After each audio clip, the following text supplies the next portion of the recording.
Well,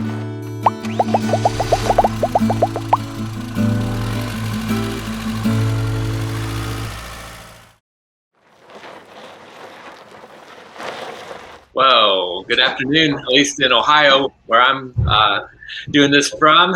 So thanks for joining us today for the 5 big buying mistakes that a lot of people make. Our goal is to make sure that you don't make these mistakes.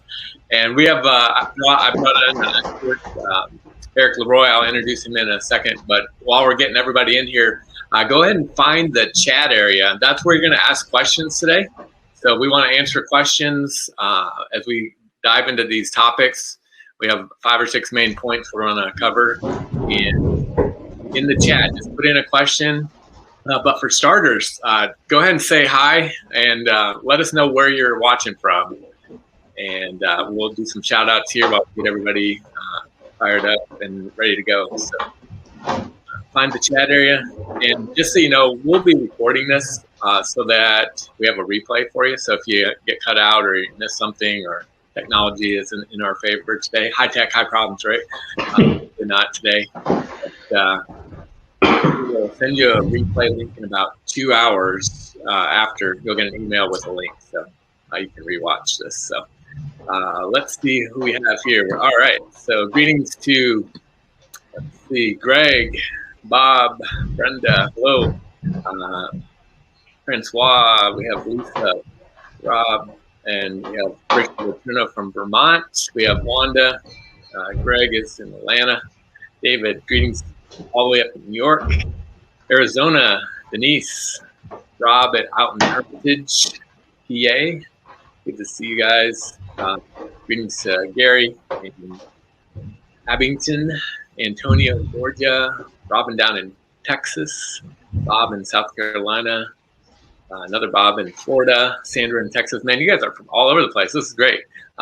New Hampshire, Greg in Mississippi, Dylan, Kevin in Ohio. So anyways, lots of people. California, we have John, Michael in Minnesota. How do you say that? Anyways, Brenda's in Virginia, Julie in Indiana. Great group. Don't be afraid. Oh, Jackson right here in Toledo. I'm in Cleveland today. So, but I want to introduce you to Eric LeRoy. Thanks, Eric, for joining us. Hey, how's it going, y'all? Let me make your picture bigger so we can see who you are. So there he is, Eric LeRoy. Been talking and helping a lot of people in the RV get into RVs. And when I say RVs, when I first started, I didn't realize that RV meant like the whole category. I thought it was like motorhome. So yeah, talk about RVs and everybody was thinking, oh, that's a motorhome, when really it includes travel trailers and park models and all the different types of motorhomes, Class A's. C's. Yeah, it's an all-inclusive term, but even I say, we've got several trailers here and and some RVs too, because that's just how it's commonly known. Yeah. That's what everybody thinks. So, but man, I'm excited to have you answering questions and helping us work through some of these topics. And let's dive in here in just a second. While we're getting started here, let's see. Oh, shoot. Oh, can you see that? No, not yet. Let's see. So here's why I love helping people out. It goes all the way back to when I started, and I was, about three in this picture here. My first RV trip, and my dad actually built this RV. This is like a little truck topper. I guess you can call it an RV, but he built this thing, and we were up in British Columbia going out to Boot Lake camping, and I kid you not, like, this huge tree, if you see in this picture here, right below your picture, there's this huge tree across. That stopped us from getting to our destination at this Boot Lake. And so we had to wait for the forestry guys to come cut this thing down, because, I mean, there's no way around. There's no other roads into this lake. So I remember as a little kid, like, hey, let's camp out. So we built this little lean-to, you can see in the picture there. We built this little lean-to, and we were all camping out under the stars. And about middle of the night, I just remember waking up, like, crying and like, Mom, I want to sleep in the RV. I don't know what I called it back then, but and we go in there. I had a great night's sleep. Wake up in the morning. my brothers are walking around the campsite. They see huge bear prints that were not there the day before. So, so I say RVs, saved my life. So I have a special place in my heart for RVing. Yeah. But anyways, love sharing. Today isn't about selling RVs. This is about helping you. So no matter where you end up buying, I mean, obviously RV wholesalers who the owners said, who actually were teachers for about 10 years before, said, hey, just help people out. We don't want to see people being ripped off by a lot of things that are happening around the country with different dealerships and different things as prices and demand is getting high. And so it's sad to say that, there's things that are happening that can be avoided, but we're glad you guys are taking time to learn all the ins and outs and kind of the inside secrets of this industry. And man, ask lots of questions. We're going to dive right in. Eric, what do you think? Not asking for the out the door price. Can you explain why it's important to ask for that? Yeah. And that's probably one of the single most biggest mistakes, because really, I mean, when you really think about it, it really kind of engulfs everything that we're going to talk about today. Because if you don't ask for the out the door price, you're basically going to invite that dealer or whoever you're buying it from. You're inviting them to add in whatever they want. It's saying, oh, well, this is the price. Well, if you don't ask, is that with fees and tax, everything, shipped to my door, or that is, it's not going to change when I show up there with my kids, things like that, because, they get really creative about putting things in there and leveraging you into a spot where you have no other choice but to pay the all these crazy fees. So it is super important to ask for the out the door price when you're before you put any money into a deposit, before you put any liquid into this investment in your family. You want to make sure that it is as you agree that you will be paying as what you've discussed. Yeah, that's good. So, and then too, like when you're shopping, right? So you have you're comparing the same two trailers. Right? You have to figure out the price and the price. But today, as we talk about fees and everything, does that include this and that? So diving down, you really want to know, like you said, what that bottom line price is. So that everything from the taxes you have to pay to the documentation fees and title fees, whatever, all those fees. That's kind of our goal here, is making sure that you are aware of all the different fees that we're seeing or hearing about, and so that there's no surprises. And that's the goal. I mean, some of the fees are justified, and that's fine, but we just don't want you to be surprised when you go to sign the final paperwork, because it kind of works in kind of a split process, especially now as you order an RV. So you pick out your RV, you put down a deposit, which is usually non-refundable, and then when when they go ahead and start building it, and then the RV arrives at the dealership, or maybe it's already on order, but then arrives several months later, or whatever it is, then you go there, you do all your closing paperwork, just like when you close on a house. It's that final paperwork, and that's where we want to talk about here in a second.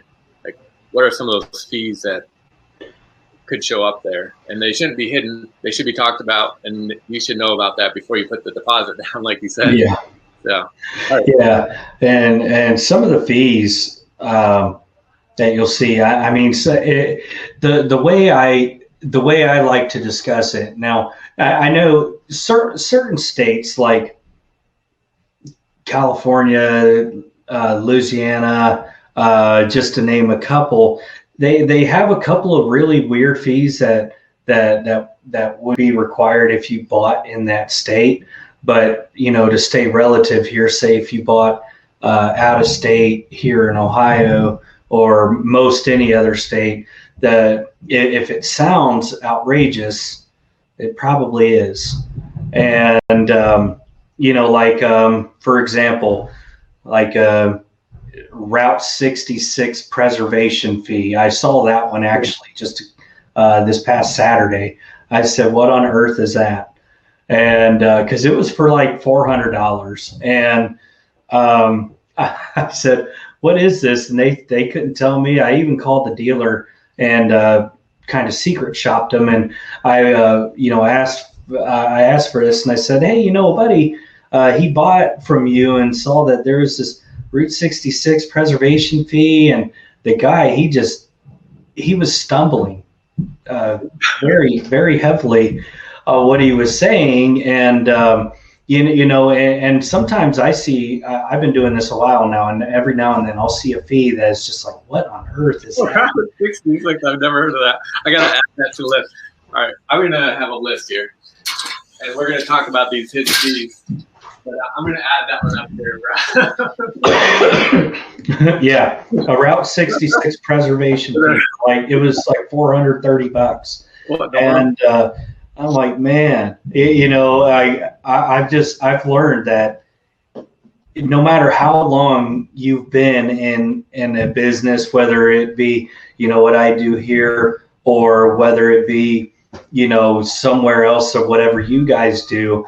Yeah, there's always going to be something that comes up that makes you scratch your head because somebody wants to pull one over on you. And it's, you got to be sharp out there. You really do. Because you don't want to be the guy out there that's paying a Route 66 preservation fee on an RV for absolutely no reason whatsoever. And what that typically is that they make it sound all super fancy, so you won't question it.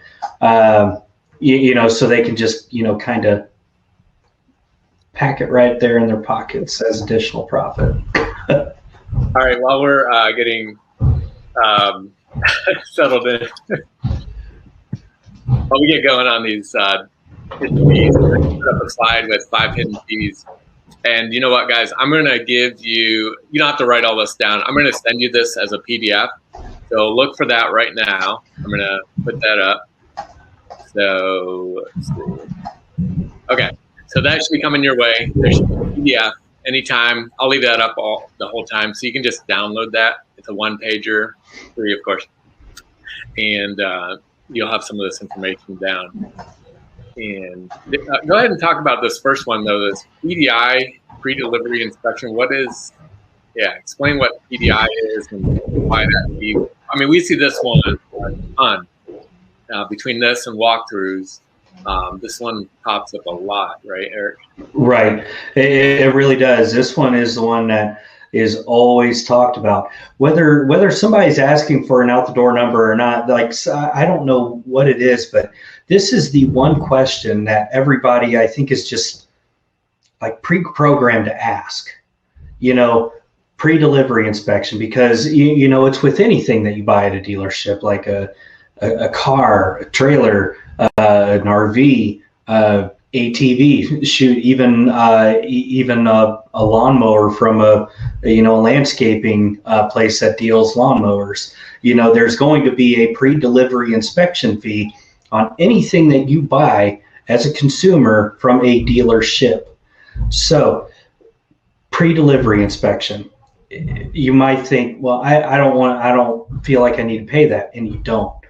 And really what it is, a pre-delivery inspection is when that unit arrives to the dealership, whatever it is, that dealership will go through with their service department and check things over, make sure everything is up to snuff and of a quality standard to sell it at. Now, a lot of the times with a pre-delivery inspection, there's I'd say probably at least 90% of the dealers out there, they will charge you for a pre-delivery inspection, and you shouldn't have to pay that. But back to what I said earlier, they get very creative on how they hit you with this. Typically when they'll hit you with something like this, like a pre-delivery inspection, is come the day that your camper finally shows up, you have the wife and kids there. You walk through your whole trailer. You love it. The kids already picked out their bunks. The wife already knows where she's going to put her toothbrush, whatever, the euphoria is there. The euphoric feeling is there. And they'll say, okay, now that'll be $1,500 for the pre-delivery inspection. What are you going to do? Walk away and tell your kids, sorry, we waited 4 months for something that we can't have? So yeah, I mean, that's one very creative and common way where they will leverage you to pay that pre-delivery inspection that you should never have to pay on anything. So you can go into big depths about pre-delivery inspections and why you shouldn't pay them or how people approach you about them. That's just one of the most common ways that people will hit you with that fee. Yeah, and pre-delivery inspection, you definitely want that. That's the responsibility of the dealership, like I said. And I know I've been at RV Wholesalers where you're at, down in near northwest of Columbus area, and walking around trailers, and all of a sudden, like, I'll feel like rain coming down. Look up, I'm like, it's not raining. Maybe the rain cloud was following me, but no. I look up and I up there with a hose, watering, like running water all over the AC unit, around the vent, like everything. Make sure there's no leaks. Go inside, fix the leaks. The iPad has like hundreds of check in and take pictures. I mean, it's an awesome inspection. But it's making sure that the factory does their job. And so a lot of how our pre-delivery inspections are done here at RV Wholesalers specifically is, we do our best to run in parallel with how the factory does their pre-delivery inspection. So, part of their inspection is they put a bunch of trailers into I call it the bathtub.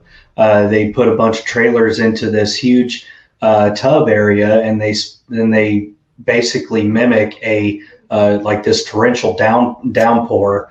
And so, we do our best with what we have to mimic everything that the manufacturer would have done, so we can make sure that everything stays as close to manufacturer quality standard as possible. And a lot of dealers, they won't even they'll just kind of do a quick walk around, 5 minutes, call it a day, and let you roll off with it. So fun fact, so I polled the audience to see how you say is it Route 66 or Route 66? And 88% said Route, and the other 12% are Route 66. So I just wanted us to know, so the next time we can we'll just start off by just saying Route 66. Well, it's I think it's all about where you're from. I know, because, exactly. I'm originally from Colorado, and I can tell when I talk to a customer from Colorado, I know if they're originally from Colorado or not. It's because of how they say Colorado. Colorado, I know you're not from there, but if you say Colorado, I know you're from there. It's potato. Yeah. So Dylan, we're going to have a recording of this. It'll show up about 2 hours in your email after this, and you can get a replay of this. Also, if you want more videos like this, RV Wholesalers, if you go on YouTube and type in RV Wholesalers, they have a bunch of these kind of videos out there. Just hit subscribe and it'll let you into a whole collection of videos. So anyways, back up to some more hidden fees. Name a few other ones. Maybe start with dock and title. Like, this is one that will show up. Well, and so for dock and title fee, I saw that. Is it Robert Littenberg? I apologize, Robert, if I pronounced your name wrong, but he had actually asked the question: is paperwork processing fee one of those questionable fees? No, it is not. Because this is the money that goes into the dealership funding of paying the administrative assistants and administrative executors in the back. So documentation fee, typically it's going to be a fairly minimal fee. I know ours particularly is $250. but I've seen them as high as 500. Now, I haven't really seen a documentation fee go over 500, but I don't want to go as far to say that it's not impossible. So documentation fee and paperwork processing fees are definitely something that you can plan on paying. Title paperwork fee, typically also a very minimal fee. That you can, I know ours particularly is $45. I've seen them as high as 125, but you can definitely bank on paying that one.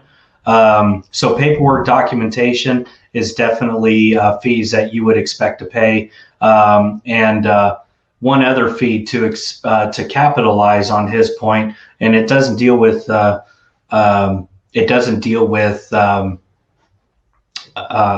documentation or paperwork or anything like that. It's a factory freight. It's what costs the dealership to get it from the manufacturer, and that's typically called factory freight, which I don't know if I think we're getting into that here a little bit later, so I'll save that. Yeah, let's talk about that one, because that's transportation fees. We have it listed, but yeah, same thing. Factory freight and how that works and what to expect for that. Right. So factory freight or transportation fees, now they could have a couple of different names for it, but if it sounds like some sort of transportation fee, which, back to the Route 66, preservation fee, I think that's what they tried to nail you on, is that aspect. I didn't really realize that until just now. But yeah, I think that was possibly their leverage point for that, to build it into transportation. But the transportation and factory freight fee, in essence, is what it costs the dealership to get that unit to their lot. Now, typically that is to be paid for by the customer as shipping to get it out there. Now, all these dealers are, every dealer, including RV wholesalers, is independently owned. There is no such thing as a corporate-owned RV dealer in this United States.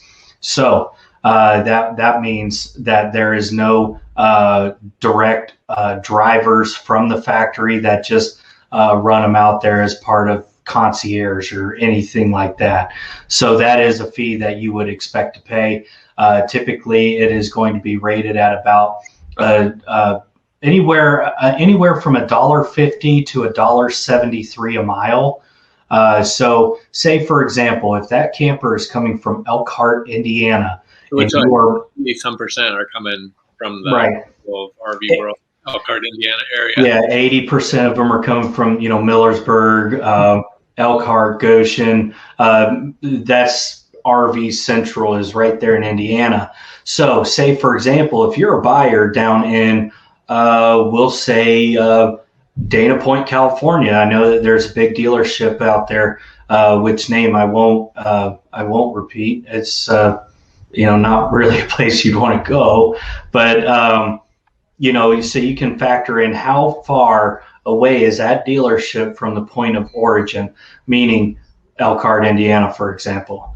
So, and if it's 2,000 miles, you would calculate 2,000 miles by a mean average of about $1.65 a mile.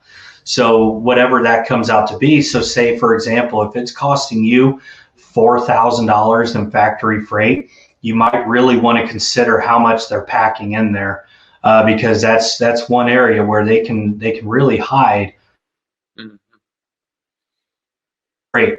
So if you calculate that out and it's anywhere over like $1.70 or $1.65 a mile, I would really try and leverage that point and say that you're being overcharged for factory freight. And make sure too that they separate out the factory freight, because you want that to not be taxed. So that shouldn't be, when you get down to final paperwork, just remember to put that in the back of your head. Just make sure you're not paying sales tax, because everybody pays sales tax basically where you reside, right? So you would pay the sales tax on your RV where you reside. but you don't want to pay extra for the freight and some of the things that don't need to be charged. Right. Yeah. Your factory freight fee, it is not to be taxed, because that should be considered a separate entity of the same sale.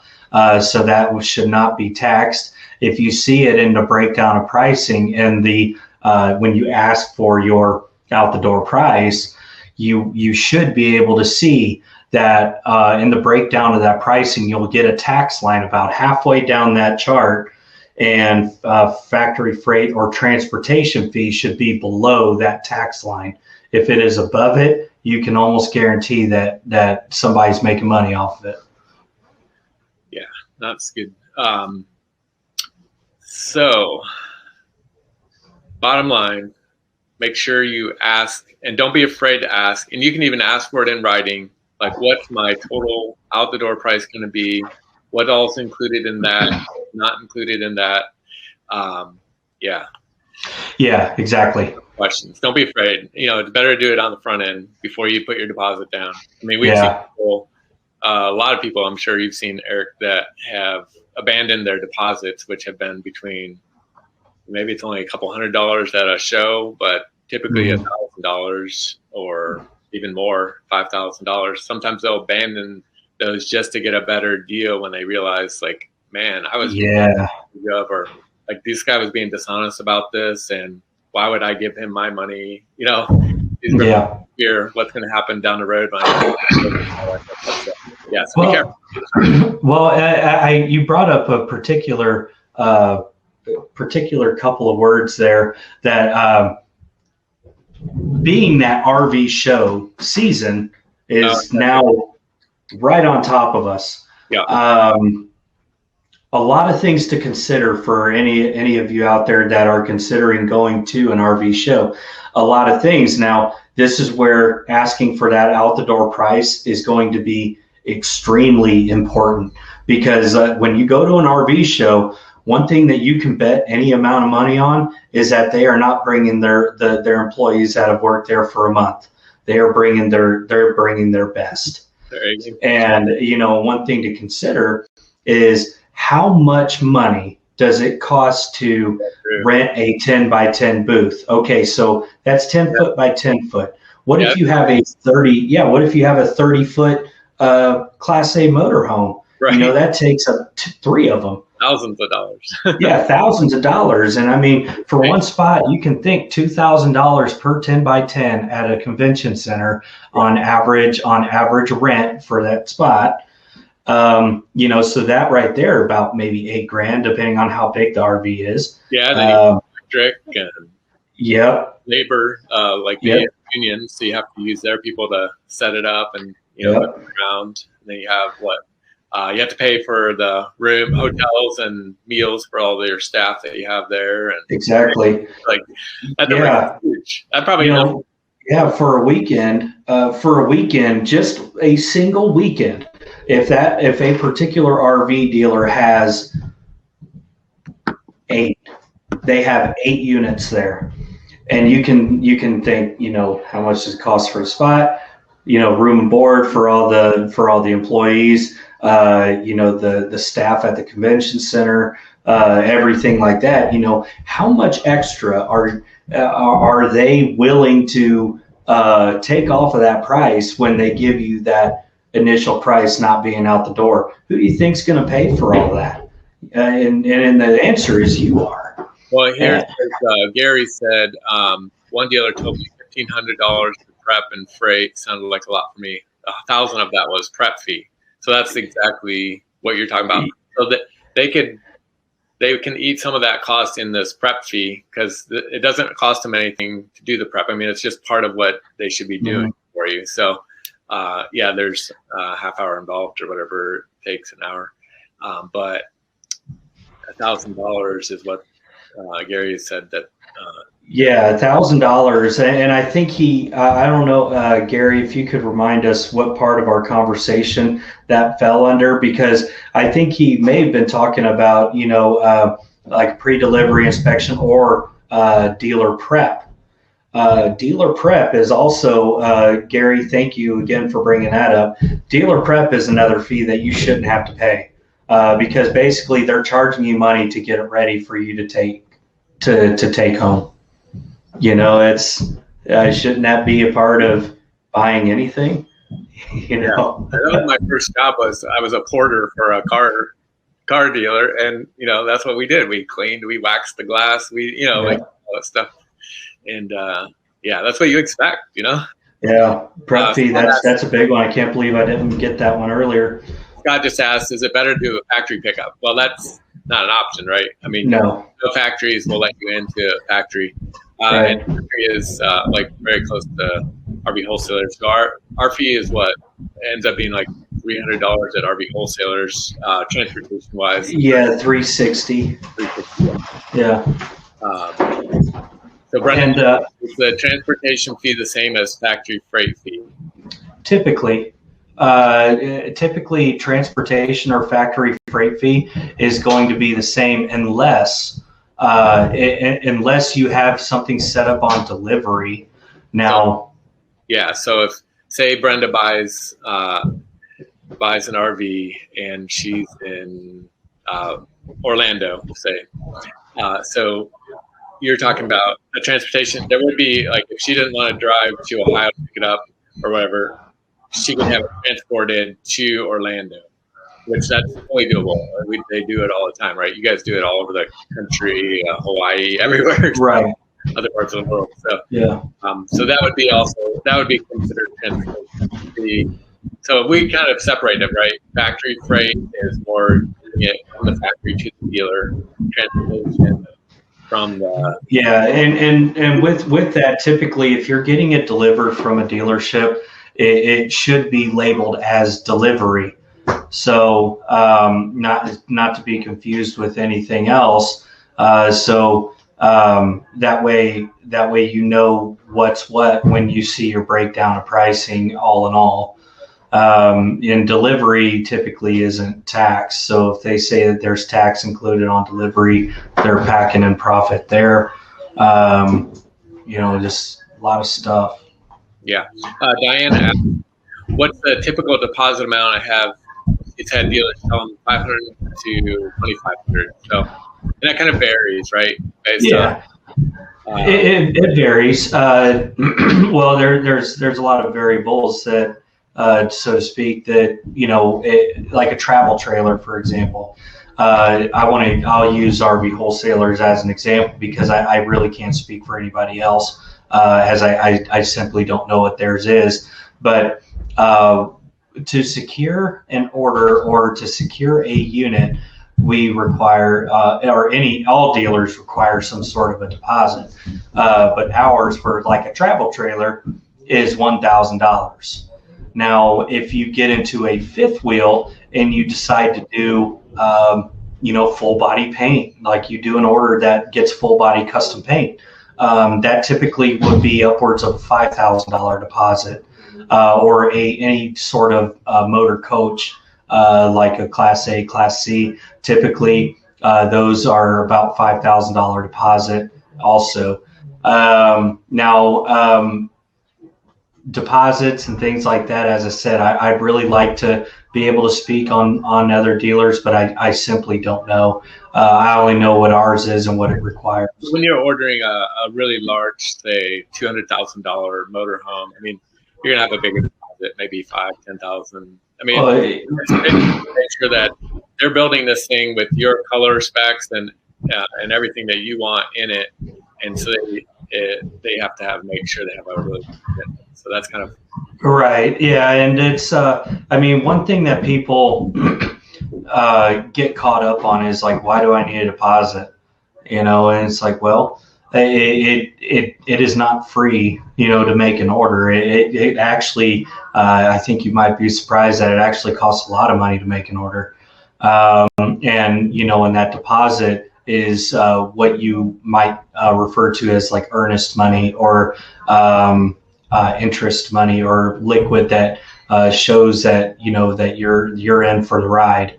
Now we can't just have, base business off of things that are just willy-nilly, where, one person's in it this day and they're in it, they're out of it next week. That's Diana's question. So good. Natalie says, is it worth getting extended warranty? We're going to dive into that right at the very end. So hang with us. And then after that, I have a little special something that I get to offer you guys. Gary says, what about the tire fee? This will be the last thing we talk about, fees. And then we're going to talk about used versus new and quality and a couple things real quick. Gary, what's the deal with the tire fee? So have you seen any of these? I know there's been some different tire fees popping up. Eric, do you know it? Yeah. It's it depend. Now, me being I've been a lot of places in the country, whether as part of being in the military or just traveling around as I've done a lot of. Now this tire fee, I do know is it does do a lot with what state you're purchasing in. Now, if, say for example, if you are in California and that drive that for some reason wore the tires down too much in transportation, and they needed to replace the tires, then there would be like a tire recyclable fee. But here's the thing, it's brand new, and you shouldn't have to pay for a tire whether it made it there or not. Just to just give them money.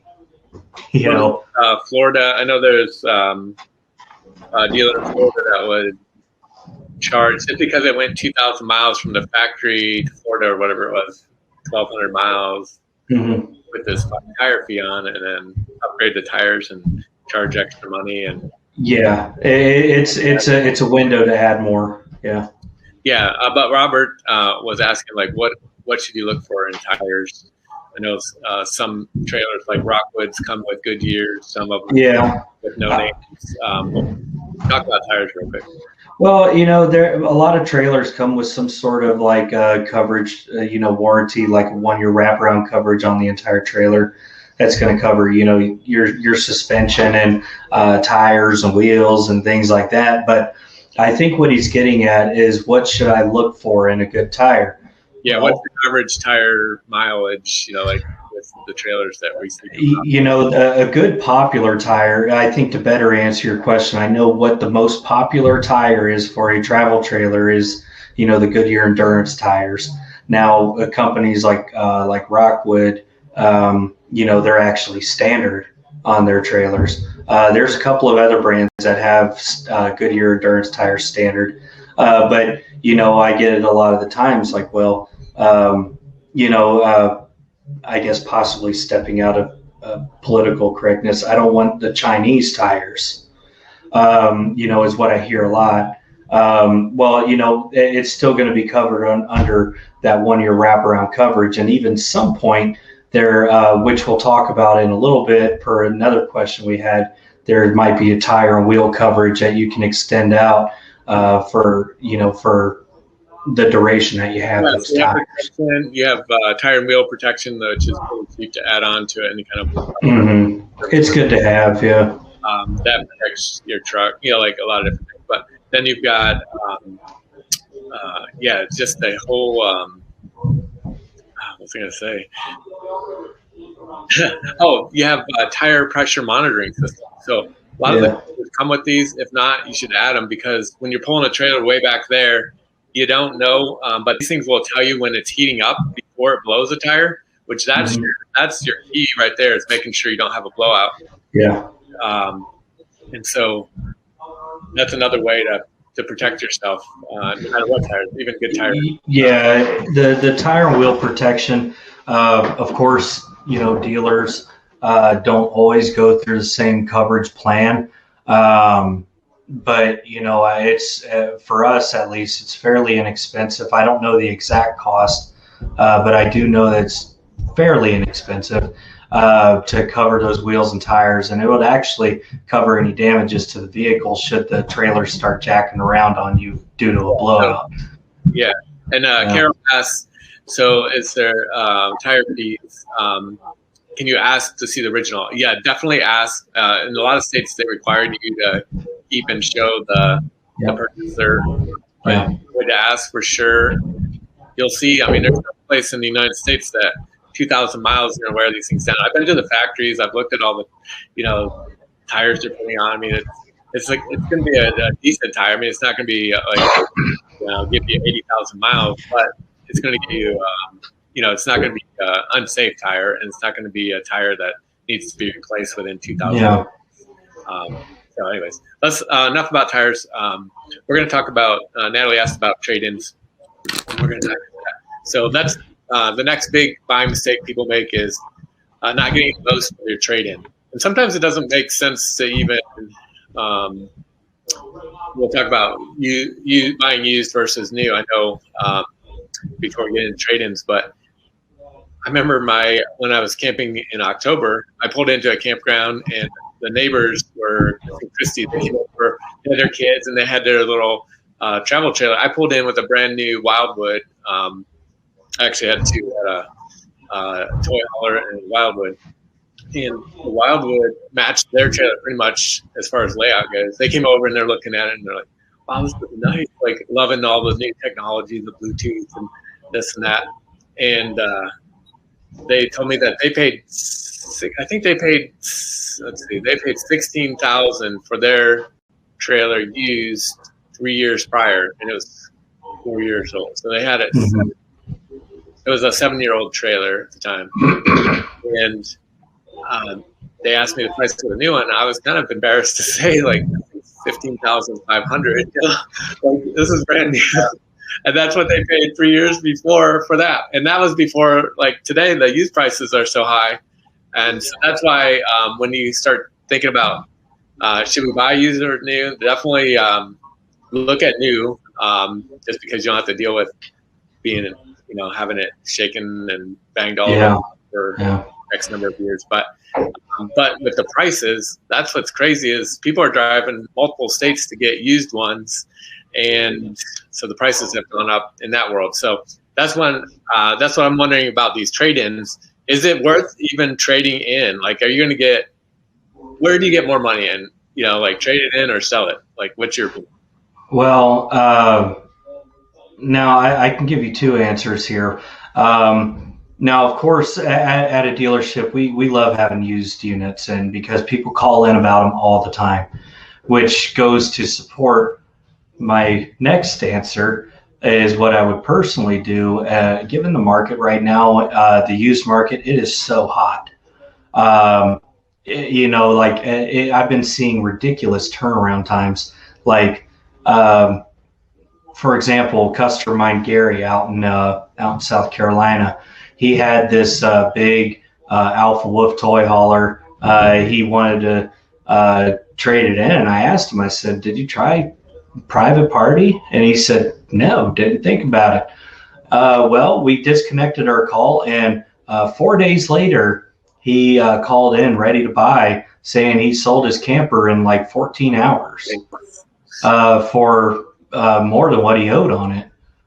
So, right now with the used market being so hot, you got to watch out, because at that point, I mean, it's not even a dealership, it's other people. They got to worry about if they're price gouging, and it's not like there's a Kelly Blue Book out here for trailers. You have to do a lot of competitive research online with used trailers to see about what they average. Now, being that there is no like Kelly Blue Book or anything like that for RVs, so you guys have that. What's it called? The NADA. That's the closest you get, probably. You get it, and even with NADA, I mean, I honestly, it's hard to trust sometimes, because it's printed out at one point in the year. It's not based off of current market. And so region changes too, I imagine. Oh, it changes all the time. It changes when it snows outside. So it's So is buying new better versus used? In a lot of ways, yeah.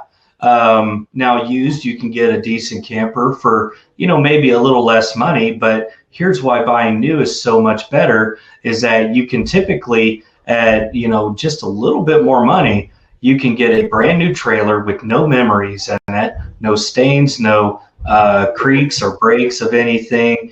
You don't have to wonder if they were completely honest with you. You also, with a new RV, you get warranties, you get the option for extended coverages. So it's a better, a more well protected decision to go new is a way I'd like to say that. That's if you're selling new ones, that's all. Yeah, well, I mean, we sell used too. It's been a while actually since we've had a used unit actually make it to our lot before it sells. I know someone asked me the other day if you guys sold used because they looked and there was nothing there. It's like, yeah. But if you are going to sell it outright, Facebook Marketplace is good. That seems to be really hot. It's very hot. RV Trader, you have to pay a little bit. It's not much. I don't know, $50, $70 or something. Yeah. And another tip, don't just list it in your city. Like, think further because people are driving multiple states, 3, 4, 10 hours, to get these things. So I just zoned in on Cleveland, Ohio. You're like, oh yeah, I had a guy cross over 3 state lines to go buy one. Yeah, it's like, okay, well. Yeah. Hey, if someone needs help figuring out the value of one, can you? Could they email you? Yeah, they most certainly can. Do you have my email address? You can put it up there.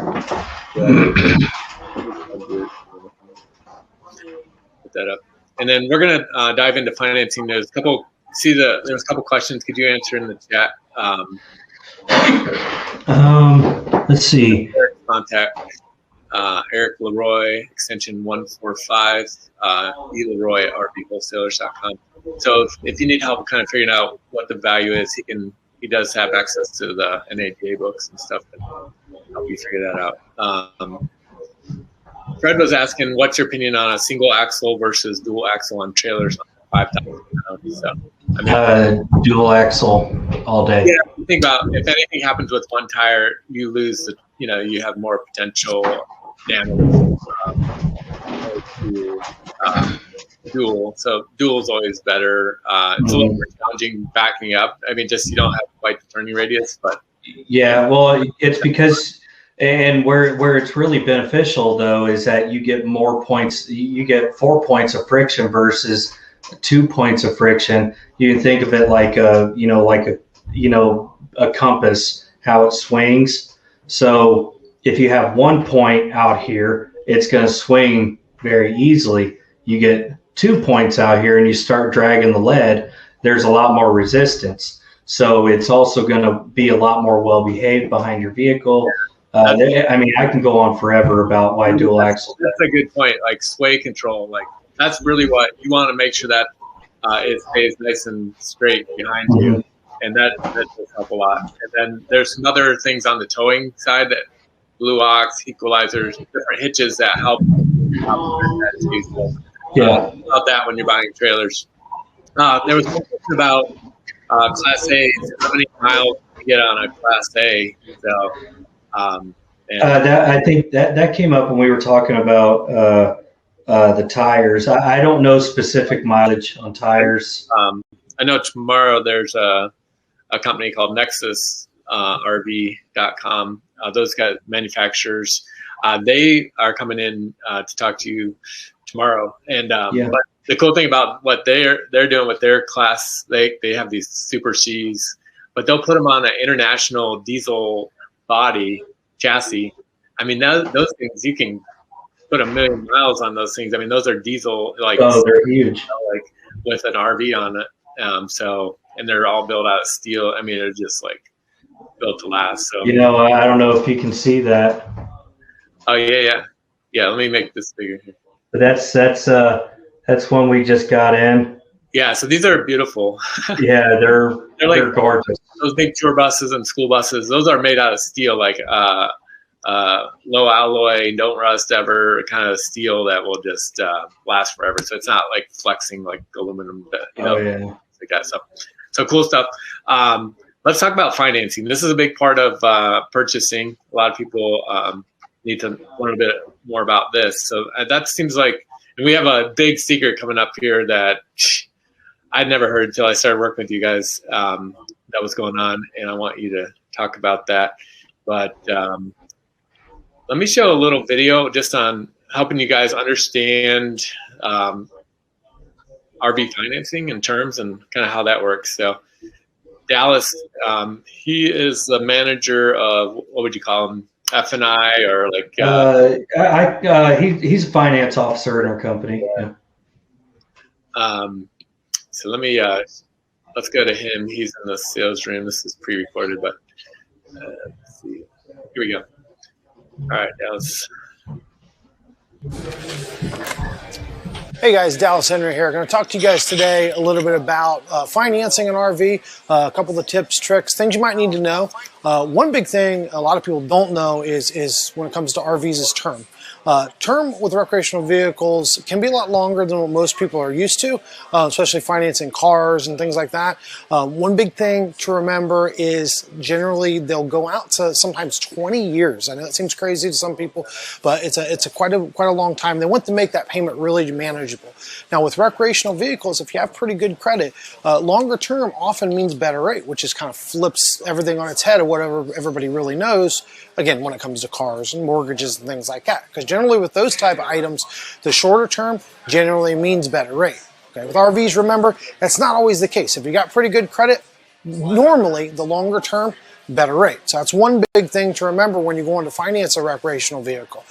So keep that in mind as you go. Again, just to recap, longer term, good credit, typically a little bit better rate. So keep that in mind. Don't be afraid of that longer term. Even if you want to pay it off a little earlier, that's okay. They are simple interest loans. At least they should be. With all of our lenders, they are simple interest loans. So you can pay the loan off a little bit earlier. Okay, if you guys so choose you want to do it. And you can apply more money to principal.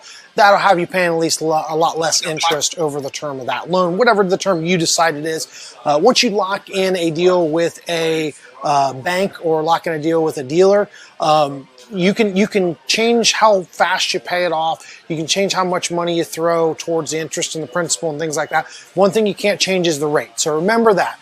You always want to get the best rate, and a lot of times that is longer term. Okay. Another thing to remember is don't ever tie your recreational vehicle loan to your house. A lot of people think, hey, really good rates with my home equity loan. Put a lot of work into this house. I want to use that equity. Not a real good, wise idea. I'm not a financial analyst by any stretch of the imagination. But what I will tell you is when the proverbial hits the fan, and things happen. As so many people know in 2020, there's a lot of things that have happened this year that no one expected to happen. One thing that can happen is you can lose your job. You can have time off, things that you might not be getting the money you thought you were getting. So in that situation, the last thing you want to have happen is you not be able to make your RV payment and that be tied to your house, because now if something happens, they're not coming to just get your RV, they're coming to get the house now too. So don't risk your family, don't risk your livelihood, don't risk your finances by doing something like that. It's something to really remember.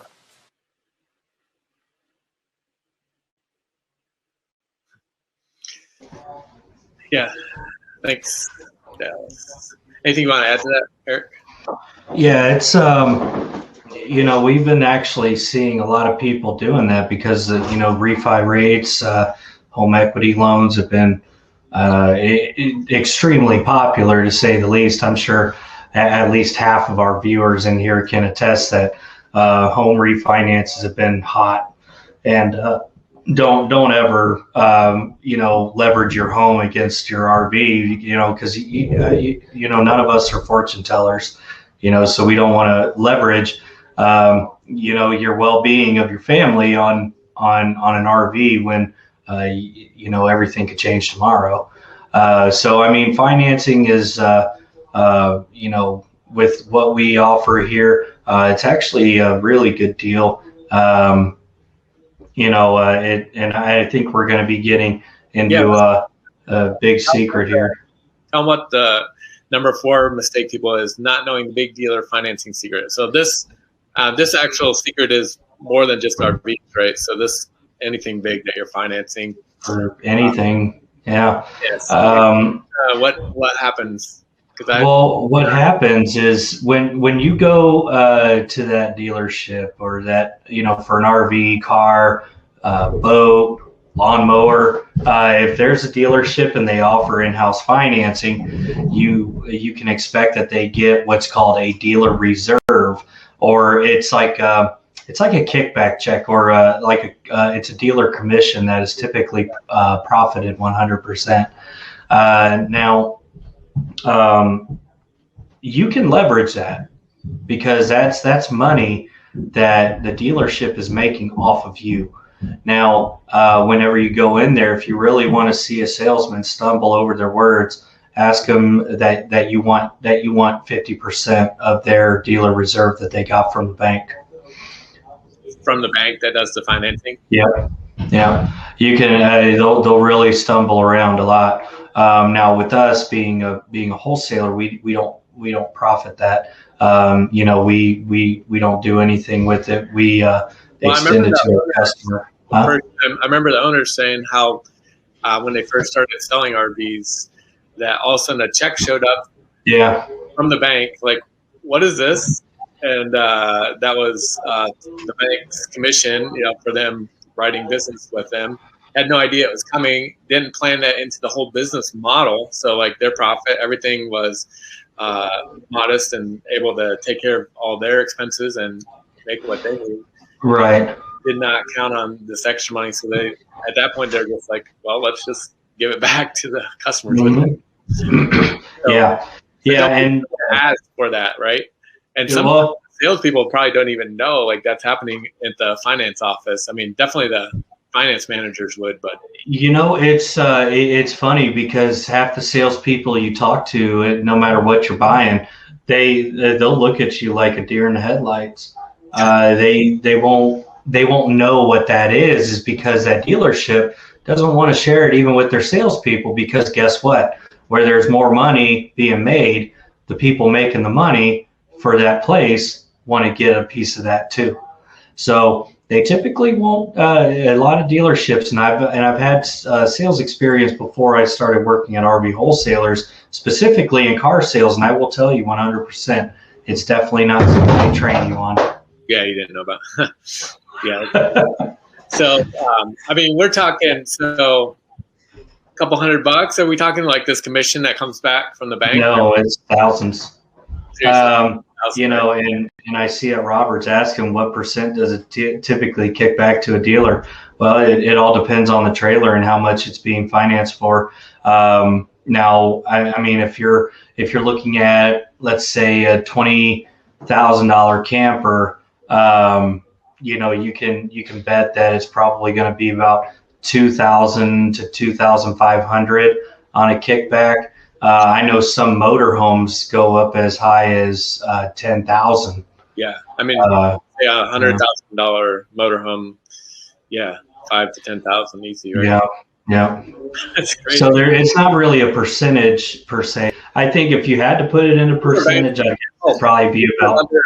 Another secret too is different banks have different amounts of commission that they pay the dealerships. So a lot of times when dealers say, "Hey, I'm going to shop and get you the best rate," get you the best rate is more like get me the best commission. Yeah. Like so, sometimes that's happening too, where they're seeing which bank will give them, say, $5,000 instead of $4,000, or it all varies. It's all based on different factors, but it really there's a one thing. The hour that you guys spent with us. So thank you, Eric, for sharing that. That's awesome. Yeah, I like to look at the way that the building is designed. Like if you're walking into this place that looks like Las Vegas casino, kind of makes you wonder. I mean, we've been out here in the middle of a cornfield for 24 years. And and anybody that's willing to gauge me on the accuracy of what I just said, look it up. We're out here in the middle of a cornfield, same building for the last 24 years. And, it definitely shows that we're not making these huge profits like all these other places are that they can have a Las Vegas casino right there in the middle of town. Geraldine, where is the next RV Wholesalers location? Well, you guys ship everywhere, so. Oh, yeah. Texas, yeah, that one's just opened. There's rumors of Florida sometime. Yeah, I think a Florida location, as soon as we open that, I need to ask Mike and David to get transferred full-time. Okay, that would be awesome. Yeah, I'll be there too. Just Ohio weather. Yeah. Wrapping things up, we're pretty much end of our time. I want to talk about service and primarily service contracts. That's a big deal. I know that we get into warranties. Like, I didn't think that they were important until I saw RVs. Like, man, that makes a lot of sense. You have very specialized equipment. What looks like a normal refrigerator, it's not the right size. You can't buy it at Home Depot. It's got special hookups for propane,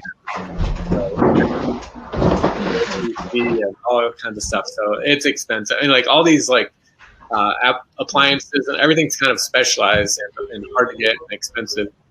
You can't go to an auto parts store and just so that's what we realized. Like, it does make sense to have extended coverage on these things, but there's some, it seems like some dealerships are, they'll have a coverage that is what we call stated, right, Eric? Is that what we call it? Yeah. Coverage, where it states what's covered, but it's, it may be a list this long, but the list is huge. Yeah.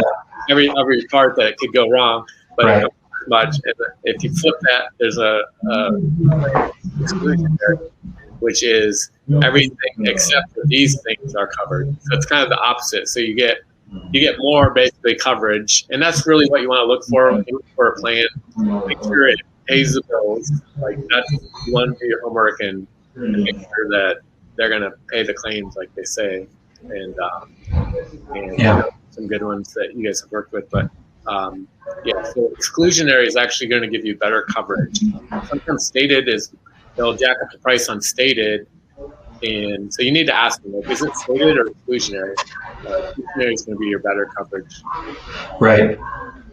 Yeah, it's very important.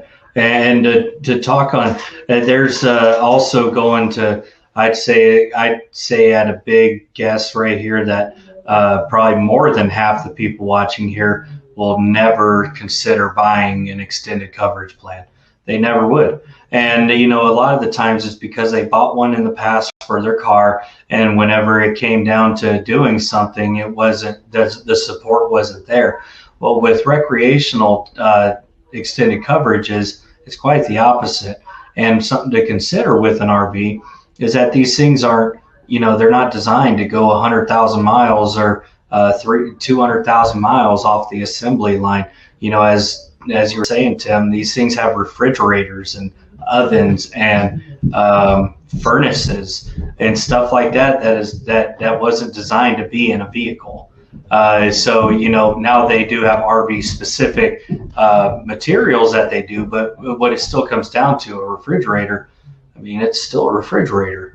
So, consider that, if that refrigerator ever broke after that 1 year wraparound coverage from the factory, you're paying almost $2,000 for a new refrigerator. So say, if that warranty is 10% of the cost of the RV being $20,000, that warranty just paid for itself if you ever had to replace it. Yeah.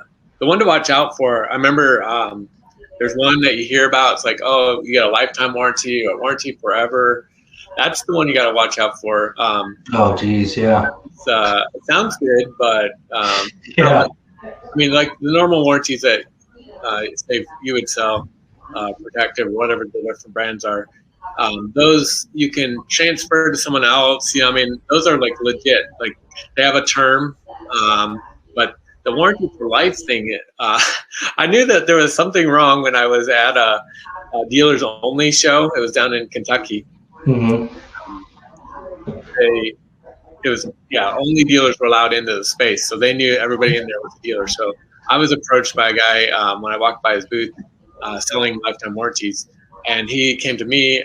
This is about 4 years ago, and he's like, "Hey, you should really consider this because this every year the average amount that it brings in $900 average from every customer every year. It's a gift that keeps on giving," or something. He described it, and he said this warranty forever the way it works. And he's talking to me as a dealer. He's like, the way it works is they have to come in every year by a certain date, or it's null and void. So if they don't show up, it's over. But if they do show up, then they have to pay you to do the inspection and do this. And you can always find stuff that they need. Like, it's just a way to get your service build up, get your service dollars flowing in every year. They have to come back every year or it's done. And that's what I knew. It's like, okay, that's not what I want, so. So be careful that don't buy into that. And what's interesting, right, Eric, you've seen this, like the company's giving you the warranty forever will sell you a warranty or a extensive on top of that. Yeah. They'll have a protection plan for the protection plan. If we don't help you out, you can get this gold level coverage that you pay for us to basically consider helping you. It's gimmick. It's scheme 100%. Lifetime warranties. I don't know how people believe in them. So Fred asked, can the average person buy direct from a factory? So no, there is no more direct factory buying at all. There was one factory till about 2018, Nexus RV, which I was just mentioning.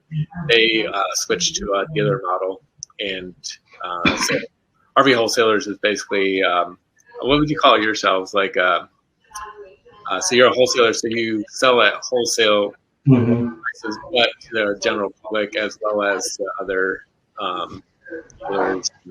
Well, we're a wholesale dealership. Now, what we do, just like any other dealer, is that we offer product from a manufacturer, just like anybody else can. But where we're getting the wholesale pricing is that it is wholesale pricing, period. Meaning that the dealer reserve, the kickbacks from the bank, that's going straight to you.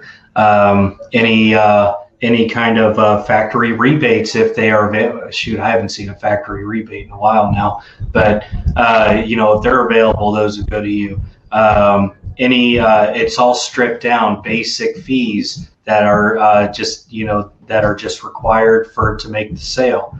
Everything's stripped down where you typically won't see at any other dealer in the country but us. I'm going to put up, I want to wrap things up, putting up your contact information again. So I know there's more questions, and man, I wish we could just hang out. I mean, we could, but I don't want to take too much time. But Eric, if they just email you any question, can you work on those and get them right back to them? Yes, I will.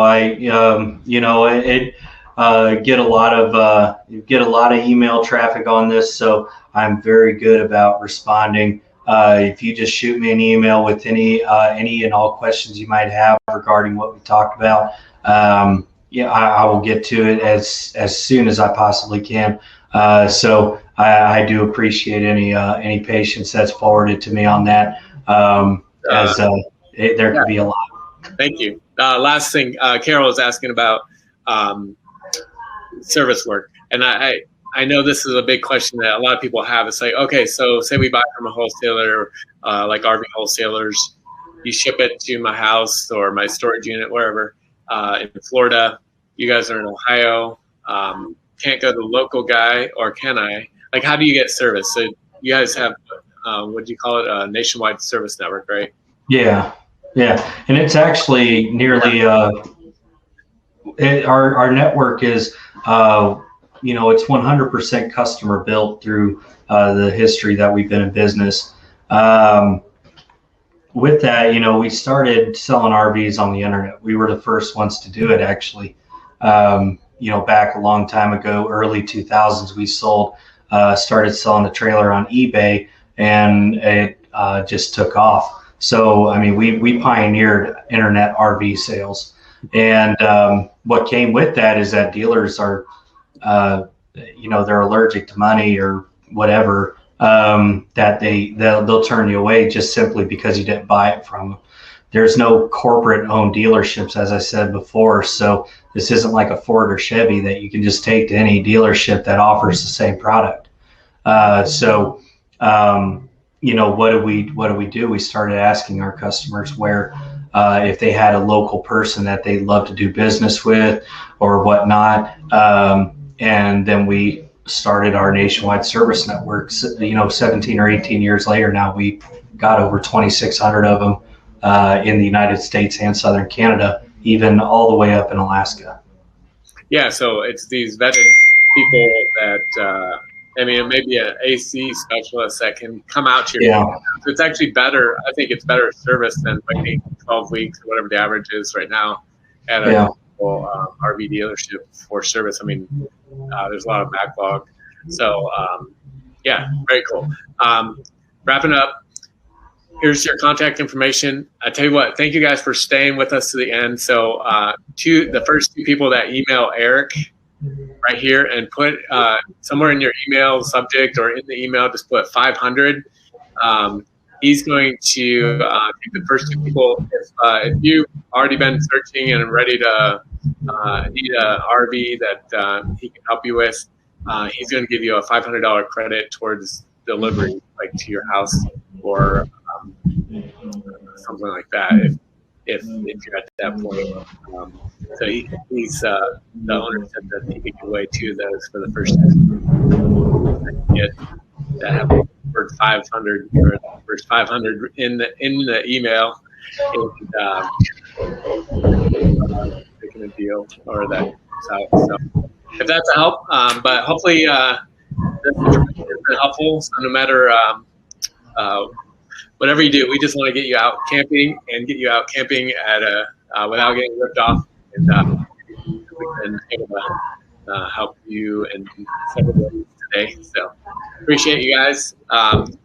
When you say thank you, if you do, put in there like your dream. Type in the chat like where, like if you want to go to the Smoky Mountains or to the Mount Rushmore or whatever, like put in like your dream trip you want to do with your RV, whether it's with the grandkids, with your kids, just you, whatever it is. Love to hear. We'll keep the chat open for a few more minutes. So just type in there how you want to use your RV. Can't wait to see you guys camping, and good luck. Take care. Thanks.